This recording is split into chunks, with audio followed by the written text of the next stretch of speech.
Welcome to Pioneer Mindset, a place where we challenge our mindset and address the discomfort in both business and life by finding clarity resulting in bold conviction. I'm your host, Garrett Ruskamp, fifth generation farmer, husband, and father from rural Nebraska. Whether you're navigating frustration from past decisions or worry about the uncertainty you face today in your business, we're going to learn from our struggles and take on new challenges with a resilient mindset. Join me as I share my journey of struggles I faced in agriculture as a farmer and family man. I'm ready to dive into honest conversations to tackle the mindsets surrounding key issues that rural ag business owners face that will ultimately help you gain control, leading to a profitable and sustainable business. Let's adapt to Pioneer Mindset and get to it.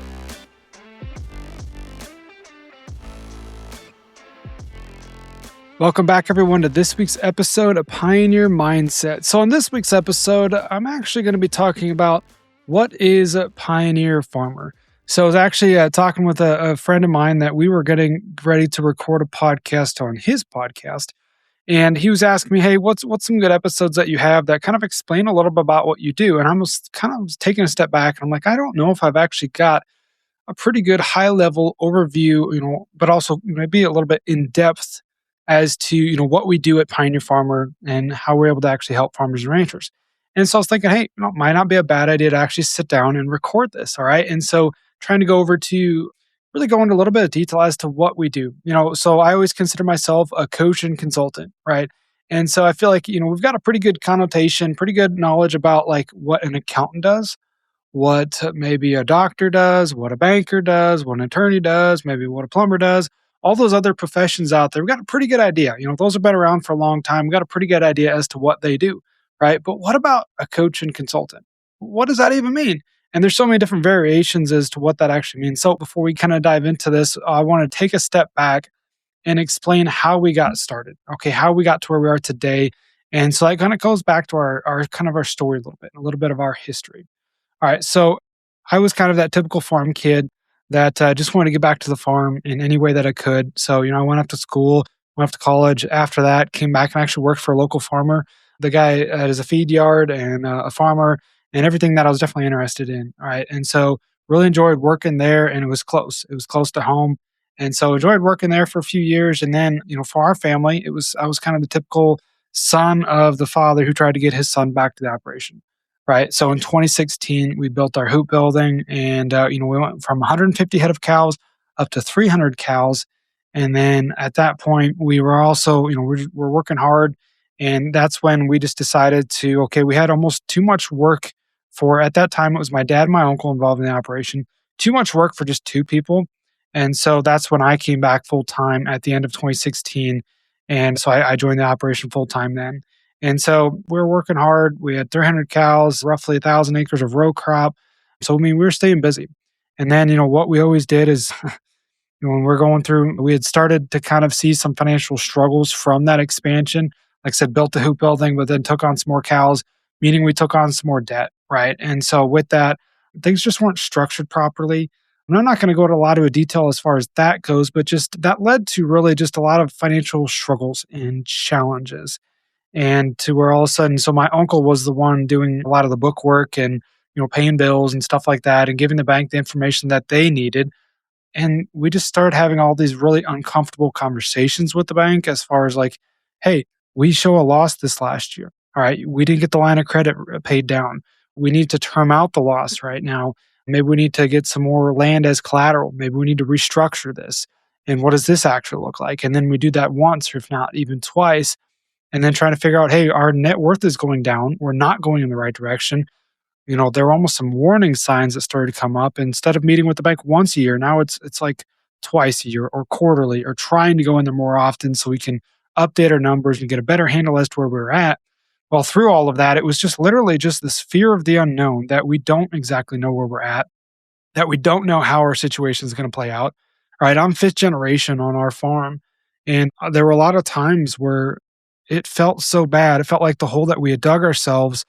And in order to make sure that we didn't continue to lose equity, that one of the only options was to potentially stop, and quit farming. And so that was a very real possibility within the conversations that we had, like I said, with the banker, with even the attorney at some times, with family, between my dad and my uncle, trying to figure out what we're going to do. And then we bring spouses into it. It was a whole nother kind of different dynamic there. And so going through those struggles, I guess not to kind of relive that too much, but going through those struggles, I just felt so much weight on my shoulders. And I felt probably the same weight that a lot of other farmers do at times. Right. And so with that, just trying to figure out what's the future of the farm look like? Are we going to build past this thing down? Are we going to even be able to be profitable again to where we can sustain this for the next generation? Okay. So all of those kind of questions came up and we didn't have answers for them. Right. So we were just kind of trying to do the best that we can. Working was not a problem. We were kind of raised by the generation that, if you work hard, you'll make a good living. And that was more or less the mindset that we adapted when we had expanded our cow calf operation. Right. And so with that, it was kind of done almost on a leap of faith, which, as we all know, sometimes does not always play out. Right. And so when we kind of dug ourselves a hole, we were trying to figure out how we're going to get out of this thing. And through that, I feel like I just kind of took it upon my shoulders, being the son of the father who tried to get his son back to the operation. I took it upon my shoulders that, if we want to continue to farm, if we want to continue to do what we love and enjoy, I'm just like most of you guys. I've got such a burning passion for the farm, for being a steward of the land and livestock. I'd do almost anything to make sure that we don't lose that. Right. And so I decided to take ownership of it. I started to focus on the numbers more. And, I didn't mind the numbers, even though they sucked at the time, to be honest. That was the hard part was when we dive into the numbers, we have to finally take ownership. We finally can no longer hide from the truth of the numbers. Okay. And so with that, that's why I started to see a lot of clarity within the operation by focusing on the numbers. Right. And so to fast forward a little bit, in 2020, my uncle, he had actually left the operation. There was a lot of hard conversations, and ultimately the decision was made by him. He maybe wasn't as vested into the farm as what we were. He didn't have any necessarily son or daughters that were looking to come back. And so it's hard to say where his heart was at, but it seemed like it just wasn't 100% there. And I think when we can admit to ourselves that when you're going through a lot of these hard struggles, that it can take a big toll on us mentally and physically, and so that was probably the case with him, and it was the case with us, but probably showed more through him. And so ultimately, he decided to take a step back and basically go get an off-farm job, left the operation, and so that's when the big dynamic really changed and shifted. And I think in the long run, it probably was not a bad thing for both parties.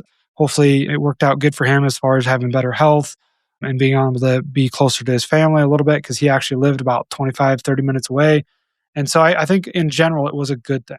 But when that dynamic shifted, all of a sudden now me and my wife were the ones responsible for doing the book work and taking care of the numbers and getting the bank the information that they needed. And yes, we did start to have a little bit better times.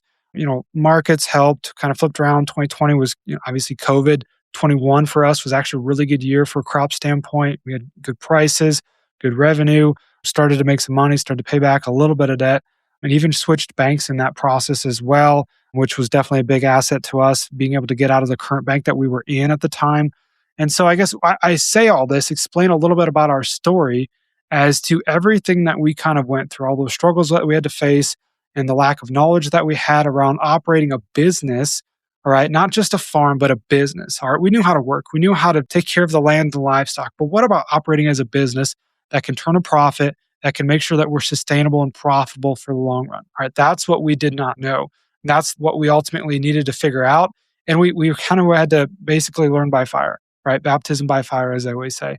And that was us. We went through the thick of things, being in our, and I say we, I'm generally talking about me and my wife. I feel like we just always kind of operate as a team, but we went through that in our early 20s, mid 20s, and starting a family through that process, kind of living that whole almost trifecta where we're trying to operate a business, operate a family, and trying to just keep things going for ourselves, right? Trying to make sure that we don't lose our own sanity and all that, right?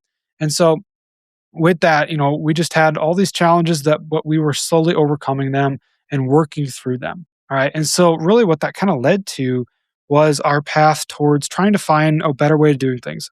Just kind of that common phrase of there's got to be a better way. There's got to be something else out there that can help us work through these challenges, that can help us, get back to enjoying the farming, get back to make sure that we're being profitable, we're making better decisions, and we're going to be able to actually protect this thing long term.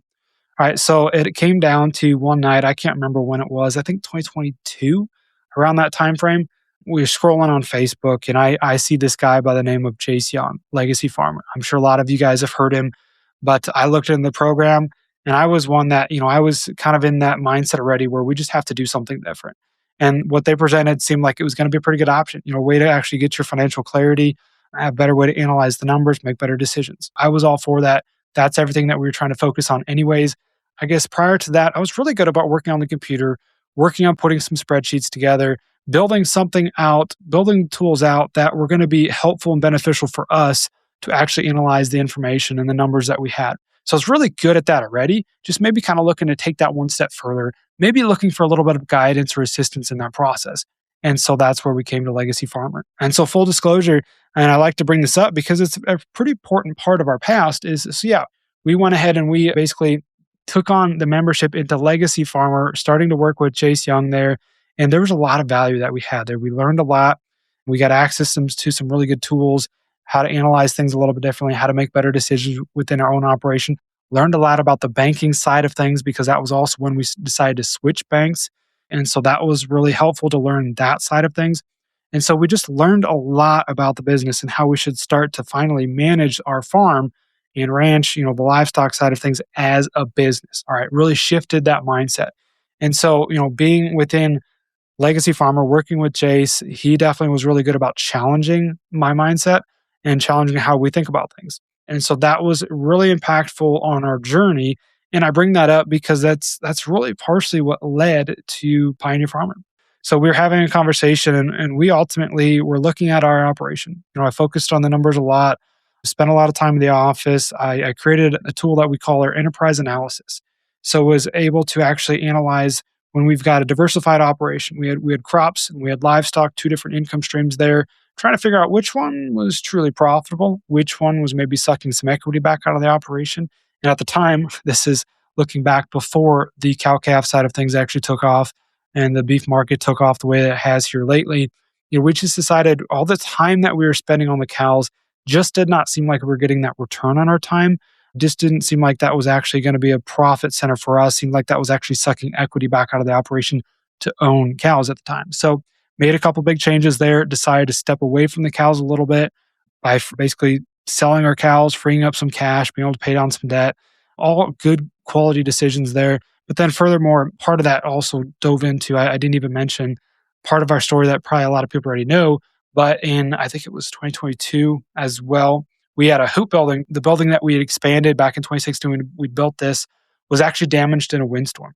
So this was a very pivotal moment. And so I think it's definitely worth mentioning that at that point, we had a decision to make. We had it insured, of course, and the insurance was really expensive, by the way. Those hoop buildings are ungodly to insure. But we had a decision to make. Okay, we had it insured. We could get it replaced, or we could take the cash settlement value.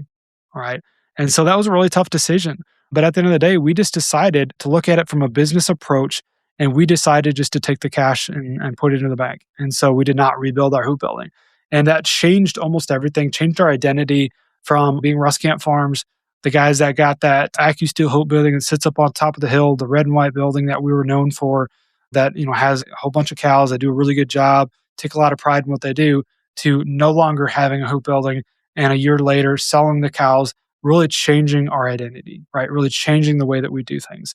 But with that, going back to Jace challenging my mindset, I feel like that's to where I just took a step back and tried to realize, with our operation set up the way that it was, and me and my wife sitting back trying to figure out, what are our goals long term? And is this operation, the way that it currently was, going to get us where we want to go? And the hard truth of that was it was not. It was not necessarily going to get us to where we want to go long term. We need to do something different. We need to either find an off-farm job or off-farm income, or really just be creative. And that's kind of what this came down to, was being creative. All right. So we sat down, we tried to explore different ideas. We tried to figure out, okay, I really like trucking. I really like sitting in trucks. So, thought about buying a truck, going and trucking. And so we had definitely explored that option. We're actually really close to buying a truck. And we decided, hey, I'm not sure long term if that's still going to be enough to get us where we want to go. All right, so looked into a couple different options, looking at maybe doing something on the crop insurance side of things. But then ultimately, it came down to one conversation that we had with Jace, and I remember it pretty clearly. He was just, at the end of the day, he was like, hey, what do you think about what I do here with Legacy Farmer? with helping farmers and ranchers. I was like, oh man, I think it's great. I think, all the value that you've been able to provide for us, and I see all the members that, get value from them. I think that'd be great. And so that really started getting my wheels to start to turn. And then, with his help, and I want to really make that known because at the end of the day, trying to fast forward a little bit, Legacy Farmer and Pioneer Farmer are kind of in that same realm, kind of same industry of helping farmers and ranchers. Right. But Jace was the one that actually helped us start this with Pioneer Farmer, get our feet up and under us, and really help us dive into helping farmers and ranchers. And he also saw the value that, hey, there's going to be folks that align with Legacy Farmer. There's going to be folks that align with Garrett and Ellen at Pioneer Farmer. And so that's really what this is about. Is just there's going to be different types of people out there that are aligned with each. So that was truly what almost kind of drove me to start Pioneer Farmer, was also kind of that drive of just wanting to help others, wanting to provide value back to other farmers and ranchers out there, because I'd felt that value myself. Right? I'd felt that for myself, almost feeling that weight of uncertainty. Once that gets released off your shoulders, once you shuck that off like a 50-pound bag of feed, and just almost that freedom that you feel, that confidence that you have back in your business, that enjoyment that comes back from being a farmer and rancher and being a steward of the land and the livestock, feeling that enjoyment back. I just wanted to be there to do that for other folks, be there to help other farmers and ranchers do that exact same thing. So that's ultimately where the birth of Pioneer Farmer came from. And from there, I guess that's where I'll kind of go into what is Pioneer Farmer. That's what we're talking about here with this podcast, right? What is Pioneer Farmer? And in a nutshell, I feel like that goes back to my initial statement I made is, we're in the business of coaching and consulting. Well, what does that actually mean? I feel like some people actually have a hard time understanding it. And we've done our best to kind of relay the message, but sometimes it gets caught up in confusion, right? It gets caught up into, well, what do you actually do? I know I see you on my phone all the time. You see some Snapchats or some stories here and there, but what is it? I don't fully understand what you actually do. So that's really what this episode comes down to, is just wanted to dive in a little bit, give you guys a little bit better understanding as to what I do with Pioneer Farmer. So I'm going to go into the elevator pitch real quick. If I'm sitting with you, maybe we're down at Commodity Classic, maybe we're at a different event, maybe see at the local farm show, whatever it is, if we're sitting in the elevator together or just kind of bump into each other, what's the elevator pitch? What's the real quick high level overview? And then we'll dive into the details. Well, really, how most farmers and ranchers maybe struggle with the chaos of staying organized and have a hard time actually understanding their finances? Well, through coaching and consulting, I help them get a handle on their time, understand their numbers, and plan for the future. I'm here to help farmers get more done in less time and actually feel in control. That's kind of the quick, high-level overview as to what we do with Pioneer Farmer. The big thing here is, I mentioned coaching and consulting. So if you take the word coaching, what kind of comes up for you when we talk about coaching? Well, it's probably some sort of sport, right? Maybe back to high school or middle school when you were in a sport, maybe football, basketball. I'm going to use basketball for an example. If you play basketball, you got a coach, you got teammates on your team, but you got a coach, somebody that's just ultimately guiding you, helping you do the best that you can to really accomplish your goals. If your goal is to accomplish winning a state championship, at the time of recording, where our local teams are actually in districts right now, and so working hard and diligently to get to state and to win that championship. So if that's the main goal, all right, if that's the goal that you set out, the coach is ultimately going to help you work towards that. All right, they're going to maybe push you. They're going to make sure that you have the tools to do so, to make sure that we're getting there. They're going to help you when you're on the court. They're not on the court though, by the way. They're not the ones necessarily in the game with you side by side, but they've been there before. Most of the time, coaches have been there, done that. That's why they have the knowledge and experience, and that's why they're good at coaching, right? They're just helping you as best as they can to get you to where you want to go, right? Help you accomplish your goals and actually feel in control, by the way, once you get there. All right, so that's a really good example for me when it comes to thinking about a coach and what a coach does. And we just don't always maybe think about it from a farmer's perspective. We're not used to hearing like a farmer coach. We're not used to hearing somebody that's a coach in the industry, right? Maybe you've heard of a life coach, or maybe you've heard of somebody else like that, but we maybe just don't have that firsthand experience as to what a coach does, or even a consultant, right? You've probably heard of a consultant. There's lots of different types of consultants out there. They come in, maybe look at your operation, give you some advice, give you some pointers, but then you're off and you're on your own generally. So that's where I kind of combine these two, that coach and consultant, because I think they really go hand in hand. And I really think once we combine them and we have the right tools, the right knowledge and assistance, that's where we can start moving that needle in the right direction and even a lot quicker as well. That's generally what we do when it comes to Pioneer Farmer as far as we're a coach and consultant. Now, breaking this down a little bit further, asking ourselves, well, what exactly do you do? Okay, kind of have a good understanding, but now what? So I want to actually reference back to one of the free trainings that we offer, and you can find it on our website. And I'll mention that kind of here at the end. But the training itself is the 5 most common and costly mistakes. And the big thing that I want to note with this training is just the 5 different areas that I feel like we tend to fall into when it comes to the business side of things. And so, just to kind of real quick go over these, we got one is going to be poor financial awareness, two is just not having a plan, three is poor time management, four is no communication, and five is fear of change.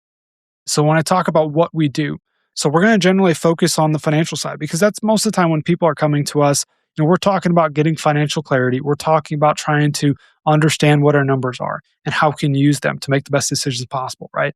And so usually when I go back to even my story, my past, or most 99% of farmers and ranchers out there, we just don't even necessarily have that financial awareness, whether it be our awareness of our own situation, what's our balance sheet, our cash flow, our cost of production, what do those things look like, or even just the knowledge behind some of those basic components, right? And so just understanding what they actually are. So for that, number one, the financial awareness, that's generally where we're going to start when people come in and we actually want to work with us. So with that, we're utilizing some different tools. I didn't mention it before, but back to basically having Jace Young help us get started with Legacy Farmer. That was the benefit of being in that program is they had actually developed a software called Farmer Metrics, a really nice software out there. Really kind of got started off of some basic spreadsheets. I mean, the information that we're trying to calculate here is nothing, it's not rocket science. It's your basic balance sheet, your cash flow, and your cost of production, kind of those three critical components that we need to manage as business owners, right? And so that started on some basic spreadsheets, which is really pretty simple. But sometimes it's nice to have something that's maybe online or something that's easier to access and easier to update, maybe not so clunky or maybe not so cumbersome sometimes. Really easy to use. Farmers like easy. Humans, we like easy, something that we can easily adapt. And so they had created their own software called Farmer Metrics. And that's the benefit of me being able to work with Chase directly at that time, as I was able to actually license that software. As of now, or as of this recording, I'm actually the only one that's been able to license the Farmer Metrics software and have direct access to that for our clients. And so that's a really big benefit to us. But the thing I'll also mention with that is we used that software within our own operation. And so we know exactly how that software works and how the practical knowledge that we can get from that and how we can use it efficiently. And so that's kind of the factor that we have there when it comes to helping our clients implement that as well. And so how do we fix that financial awareness? Well, we go back and we actually use the software. We get to know, okay, what does our balance sheet look like? What's our cash flow look like? What's our cost of production? Within those different components, we can also say now we're not relying on the bank to keep our balance sheet. We're not relying on the bank to come up with our cash flow. And we're not just shooting in the dark trying to figure out what our cost of production is or break even or trying to sell our grain at a level we don't even know if it's profitable or not because we haven't done the work. We don't have the tools. We've never actually sitting down and taken the time to put this information together, right? So being able to lay out these different components here is really kind of step one to really take care of that poor financial awareness and eliminate that to back to where we finally are no longer living in the fear of the unknown. We know exactly what our numbers show, exactly where we're sitting within our operation. Okay. And so with that, then we're just kind of using it to build a plan. Build a plan for the future, whatever that looks like for you and your operation. Okay, maybe we're just trying to build a plan to get financing, to get your line of credit renewed. Maybe we're trying to build a plan to see what our numbers look like to bring the next generation back. Maybe we're just trying to build a plan to be profitable for this next year. What can we do to build that plan, but then implement it as well? Make sure that we're being diligent about implementing that plan as well, not just something that we put together once and then we'd forget about it, right? So that plan is kind of step number two there in this process. And step number three, we're going to talk about poor time management. Time management is number three, because at the end of the day, all the conversations that we have, and you can think about this for your own life, and even myself, we are so busy being busy. And I feel like just the way that we were taught, trained, and conditioned is that we always need to be moving. We always need to be doing something, generally doing something with our hands, trying to produce and provide that way with our hands and especially with our time, right? And so with that, we are always just busy. We are always doing something. Now, sometimes that's something that we're always doing is maybe not always the most profitable, maybe not always going to get us the most return on our time, ROT, return on time.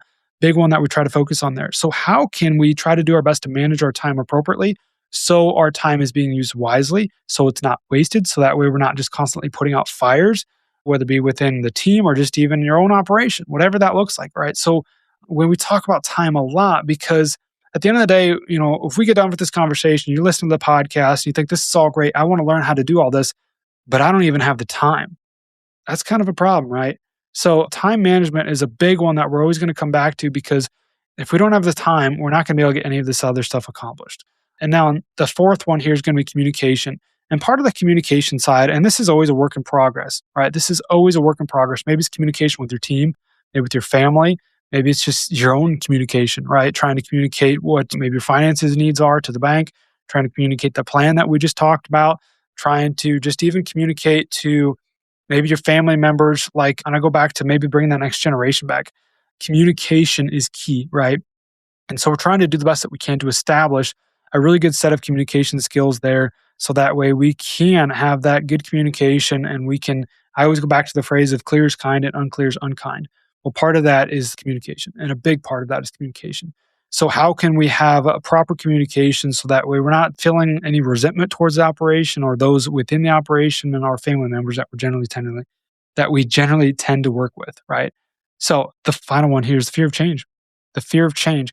And I usually end on this one because, once again, if we see all the benefits of getting some tools in place, using farmer metrics, of building the plan out, to even managing our time better, if we see all of that, we see all the benefits, but we say, I don't know, I'm scared.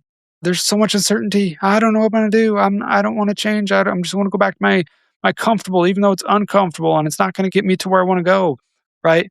It all kind of comes back to being willing to change, having that open mindset, having the ability to step out into the uncomfortable and do what's required to change.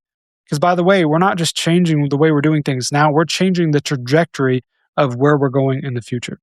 So that's kind of the big ones there. So when it comes down to what we do is we walk through each of those steps.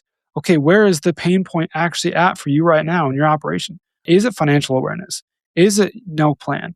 Is it the time management? Is it that communication side? Is it you're just not willing to change? So there could be pain points in each of those different kind of sectors there, so to speak. But let's just ask ourselves what's really holding us back. We've always heard of what's the yield limiting factor, right? But what's the factor for your business? What's actually limiting your business right now? And furthermore, we talk about business, business, business, but this is all kind of tied back to every other area of our life. So what's truly holding you back right now? All right. So that's, what's the limiting factor? And we kind of work through each of those. And so I say that because it's not necessarily one size fits all. Okay. When it comes to farmers, and you can see this right now if you can see the video of the recording, but I'm wearing a hat and I'm almost always wearing a hat. And I love my hats.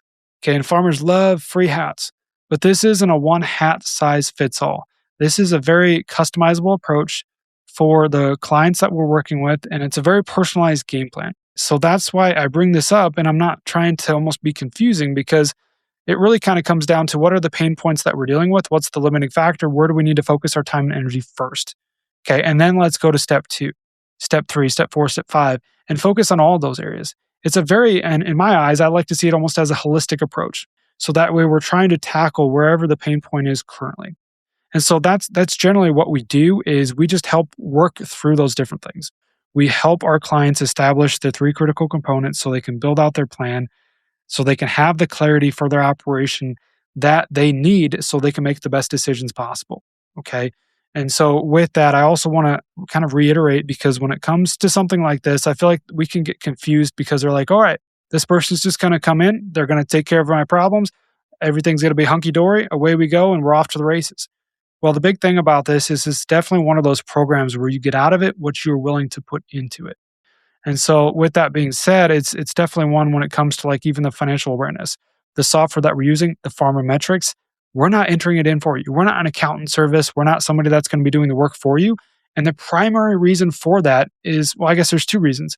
One, it's not sustainable long term. 2, nobody knows your operation better than you do. So for you as a business owner, you're going to be the one that's going to be the most informed by having these tools, by having the knowledge, by entering the information in, or you or somebody on your team at least, right? So that's the big thing there that I always want to throw out, just so there's no confusion. All right, so now we talked about what we do. Now, how does the process actually work? How does this process actually work? So I mentioned the personalized game plan. So the clients that work with us, basically what they're getting, and really simply, okay, really simply, they're getting that personalized game plan where we focus on the pain points. We try to focus on those five different areas that we talked about, right? And then from that, we're also getting access to the farmer metrics software, maybe any other tools that we've built out within our own operation. I mentioned that enterprise analysis before. That's a really good way if you're a diversified operation, maybe crops and livestock, to break it out into which actually enterprise is sucking equity back out of the operation and which one's maybe actually taking you to where you want to go. So breaking that down with the enterprise analysis or any other maybe spreadsheets or Excel spreadsheets or tools that we might have, any other resources we might have, especially when it comes to, didn't even mention working with the bank, trying to get your line of credit renewed, trying to facilitate a really strong relationship with your banker, any other tools we have around that. But then the last thing that you also get access to, our clients do anyways, is a membership into Corner Post Connect, which is our online network, kind of just trying to build those relationships, build those networking side of things with our other members within Pioneer Farmer. And so I mention all that because that's what we get access to. Now, if you say, okay, I want to explore this a little bit more, we can definitely have the conversation, but also want you to know, what does it look like? Okay, if I say I want to get started, if I say, okay, I'm ready to do this, what does that look like? So we're going to walk through the onboarding process, which can be really quick, by the way. This is something that if we say, okay, I'm interested, let's get started, jump on the calendar, let's find a good time that works for both of us to meet. We're going to go through the onboarding process, which is basically just sitting down, establishing some goals for the program. Where are you actually shooting for? What's going to move the needle the best? How do we actually get there? All right, so setting that target in place, but now how do we actually get there? Building that plan, right? Kind of building that path and that roadway. And then we do take a step back once we establish those goals and we try to ask ourselves, where are the pain points? Okay, where are the pain points so we can establish that and really focus on what do we need to address first. And part of that, by the way, it goes back to core four, which if you've heard me mention is your body, your being, your balance, and your business. Those core four areas of our life. And I bring that up because sometimes, I mentioned it before, generally most of our time and energy and resources is spent on the business side, but we can find that if we've got maybe some other area of our life where there's a pain point in or something that's kind of pulling us back all the time, maybe it's in your body side of things, maybe it's just your physical health, maybe it's how you feel in your own skin, maybe you just don't have the energy, maybe it's the being side of things, just your confidence and certainty and everything you're trying to do, maybe it's the balance and the relationships in your life. If there's some other pain point in there, we need to actually address that first. We might need to address that before we focus on the business side of things. So just having a quick open little conversation as to what those other areas of your life look like and how we can address any pain points within them. Okay. So that's the big thing there as we really kind of do the onboarding process, is start to look at that. And then we just work through the pain points, build out the plan, build out the path. Generally, it's pretty standard when people come to us, they're trying to get, that financial clarity, trying to figure out where they're actually sitting within their own operation, maybe trying to get their line of credit renewed, whatever that looks like. But we're just going to have that really customizable game plan, addressing those different pain points and working through them. And by the way, when I mention pain points, I feel like sometimes that can be a pretty negative connotation, but there's always something within our lives that we feel like maybe could be better, maybe could be just a little bit improved, maybe we feel like was just a little bit different that would actually get us closer to our goals. That's what we're talking about here.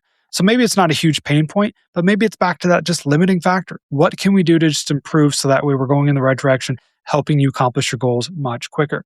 And from that, we're diving into farmer metrics. We're getting you familiar with it. We're helping you implement it. We're making sure we're answering any questions that you might have around that. So that's the big thing here, is the way that I describe this, kind of trying to wrap this side of things up as to what we do and how the process works, is the way that I describe this is it's kind of like this 1-2 punch. Okay. So we've got the tools. We've got the tools as in the software, the spreadsheets, any resources we might have, those tools. We've got them. They're out there. You could probably find them somewhere else. You can probably have them do what you need them to do. But at the end of the day, maybe we just need to combine that with the knowledge and assistance and support and accountability. That's the 1-2 punch. Can't see it right now, but I'm holding up my fist because it's as if we're going to be going into a boxing match and we're trying to tackle all the challenges that come our way or dodge the punches and really fight back so that way we can win. And so this is where we have this 1-2 punch. We got the tools, the resources in one hand, and the knowledge and assistance and support and accountability in the other. The accountability is a big one there that we probably don't even spend enough time on. Most of the time we're working with farmers, ranchers who are entrepreneurs, right? They're their own business owners. So they maybe don't always have somebody to hold them accountable. There's so many things on their to-do list right now. There's so many different things pulling them multiple different directions. Not only are we business owners, but we're mothers, we're fathers, we're husbands, we're wives. We've got so many different things that we could do, right? So maybe it's just the accountability that we need to bring us back to our goals, to make sure that we're sticking to the plan and actually going in the right direction. Okay. So that's a big part of what the accountability is and what we can actually do within having somebody holding us accountable. Okay. So that's the process. That's what we do. As we get to rounding this up, because I know this is a longer episode and I appreciate if you're sticking with me today, but the odds are if you're still listening, maybe this is actually something that you could benefit from. And so I want you to know real quick why we do what we do. Okay. Because I've always heard this is you don't know somebody until you know their why. And I think that's so true. So for us, our why goes back to, and this also is if somebody asks me, when we're talking about Pioneer Farmer and maybe even comparing it to Legacy Farmer, because I get that comparison, I get that question all the time. And there's a lot of differences, there's a lot of similarities, but the big one that we're going to talk about here is coming back to the why and the why that we do what we do. And there's a couple different reasons. Okay, so this is me just kind of speaking from the heart why we do what we do. First off, it's because we've been there. We've been in the shoes of the clients that we're trying to help. We've been there to where we're sitting in the banker's office. We're feeling that weight on our shoulders. We don't know if our operation is going to get funded. We don't know if we're going to be the last generation, all because we feel like we just didn't do as good as we could have. All because we feel like there's maybe a lot of things out of our control, but at the end of the day, it doesn't matter because it's going to fall on us if this thing fails. All because we feel that weight, just like I said before, as husbands, as fathers, wives, mothers, business owners, we feel that weight. We've been where you are, and we just want to do our best. One, to feel like we're being successful and profitable. Two, to provide for our family. And three, just to continue to do what we love and enjoy, to continue this lifestyle, to continue the legacy, right? And so that's why we do it. That's kind of step one. Why we do what we do is because we've been there and we want to help you do the exact same thing.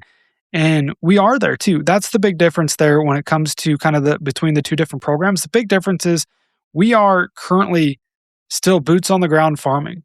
All right. So we feel the same struggles that you do. We feel them in the bank account. We feel them on our hearts. We feel them after a long day of working outside and we got to come home and help tend to the kids and the wife. We feel that same thing. I feel that same thing. Right. So we've got a vested interest in being able to work through these challenges. Right. And not quitting and not giving up and not succumbing to the challenges that we face every single day. So we got that vested interest. And that's the big thing that I feel like we can provide to a lot of farming and ranching operations out there. And furthermore, when we talk about kind of our mission here when it comes to Pioneer Farmer, yes, it's a lot of those things that I just mentioned about being able to find that clarity and that confidence back for farmers and ranchers, but also by doing so, by helping farmers be profitable and be sustainable. The big thing there is we're also helping rural communities. As we know, a lot of the rural communities out there are struggling. When farming or ranching is in the dumps or it's struggling or we're not doing the best that we can or all those other things, as the game has changed and we feel like we're not making as much anymore, it hurts rural communities. It hurts our small towns. It hurts our small schools. It hurts everything that we're so used to, right? So that's the other side of things there is we're just trying to do this almost as a collective movement that if we can just help farmers get to know their numbers, get to where they have financial clarity, make better decisions, have that confidence back and even enjoyment and fulfillment back within their operation, back within their hearts, feel that enjoyment again. How are we going to actually better rural communities and ag as a general? All right, so that's exactly what our why is, and that's exactly what our mission is here at Pioneer Farmer. And so this is what we're willing to do for you if you're interested. And so, by the way, those who we work with, if you're ever kind of asking yourself, well, who is kind of your ideal client? The biggest thing here that I'd say is the ideal client is somebody who's willing to have an open mindset. That's part of why we call this pioneer mindset. Those that are willing to pioneer a new mindset, pioneer a new path, those that feel like have the ability to make a change, to change the trajectory within their own operation. Maybe they just don't know how. Maybe they're scared. Maybe there's a lot of uncertainty within that. But at the end of the day, they just know that they don't want to quit. They just know that there's nothing else they'd rather do. And so those are the folks that we're willing to work with and that are a good fit for Pioneer Farmer. Those that are willing to do what it takes, that have a resiliency mindset, that even though it sucks right now, even though they may be really, really struggling, maybe even if you're not really struggling, those that are just willing to do what it takes, invest in the future, change their trajectory, and move their operation in the right direction. Those are the folks that we are going to work best with.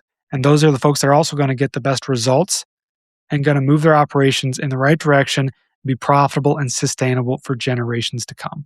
Those are going to be the ones that actually survive this thing long term. So if that's you, or if that's somebody around you, if that's your family, if you want to get in touch, if you just want to learn more, if you just want to have a simple conversation, trying to learn more, trying to maybe clear up some things that maybe didn't touch on, reach out to us. All right, get in touch. Follow us, Facebook, Instagram. Check out the podcast, Pioneer Mindset. Obviously, you're listening to this, but then even check out the website, pioneerfarmer.org.